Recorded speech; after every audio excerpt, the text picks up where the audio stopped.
চান্দিনা উপজেলা কর্তৃক আয়োজিত ৪১তম জাতীয় বিজ্ঞান প্রযুক্তি সপ্তাহ উপলক্ষে অনলাইন প্রজেক্টরে অংশগ্রহণ করছি। চান্দিনা রেদওয়ান আহমেদ বিশ্ববিদ্যালয় কলেজের দ্বাদশ শ্রেণীর শিক্ষার্থীবৃন্দ। আমি উপস্থাপন করছি আমি মোহাম্মদ কাউসার আহমেদ। আমাদের আজকের এই প্রজেক্টের বিষয় হলো অল্প খরচে পেট্রোল ব্যবহার করে কিভাবে আমরা জ্বালানি উৎপন্ন করতে পারি। আমাদের উপকরণ হচ্ছে, আমরা প্রথমে আধা লিটার পেট্রোল নেই, তারপর 3টা প্লাস্টিকের বোতল নেই অব্যবহৃত, তারপর 3টি প্লাস্টিকের পাইপ নেই, তারপর 12 ভোল্টের একটি মোটর এবং 12 ভোল্টের একটি ব্যাটারি নেই।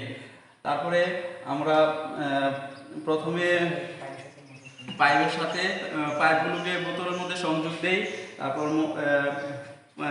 পেট্রোল রয়েছে যে বোতলে, ওই বোতলের পাইপটা মোটরের সাথে সংযোগ দেই। তারপর মোটরটাকে ব্যাটারির সাথে সংযোগ দেই। তারপর ব্যাটারির সাথে সংযোগ দিলে ব্যাটারি থেকে যে শক্তি আসবে, তাতে মোটর যে হাওয়া উৎপন্ন করবে তা পেট্রোলের বোতলে আসবে।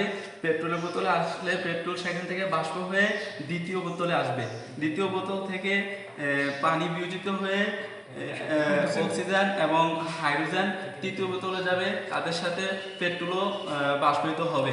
তৃতীয় বোতল থেকে হাইড্রোজেন, অক্সিজেন এবং পেট্রোল বাষ্পীভূত হয়ে বার্নারে যাবে। আমরা যদি ওইখানে বায়ু সরবরাহ করতে থাকি তখন এখানে তাপ উৎপাদন করা সম্ভব, যা আমাদের রান্নার কাজে খুবই সহায়তা করবে অল্প খরচে। আর আমাদের আজকের এই প্রজেক্টে আর্থিক মূল্য তেমন বেশি নয়, খুব কম খরচে আমরা এটা করতে পারি। 12 ভোল্টের একটা মোটর 200 টাকা। তারপর আধা লিটার পেট্রোল 60 থেকে 70 টাকা যাবে, যা আমরা খুব সাশ্রয়ী মূল্যে তাপ উৎপন্ন করতে পারি, যা রান্নার কাজে ব্যবহার করতে পারি। আর আমাদের যদি ব্যাটারি না থাকে, আমরা সরাসরি সোলার থেকে বা সরাসরি বিদ্যুৎ কারেন্টের মাধ্যমে আমরা এই প্রক্রিয়াটি চালিয়ে রান্নার কাজ সহজে সম্পন্ন করতে পারি, যা আমাদেরকে আর্থিকভাবে খুব লাভবান হতে পারে। এখন আমাদের এই আজকের এই প্রজেক্টটা আমরা জ্বালিয়ে দেখতেছি।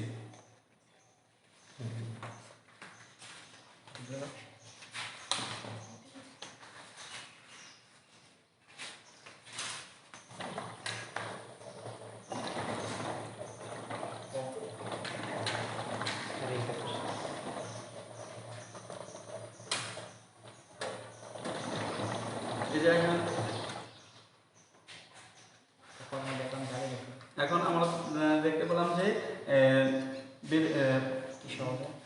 খুব সহজেই পেট্রোল বাষ্পীভূত হয়ে তারপর আগুন জ্বালাতে আমরা সক্ষম হচ্ছি।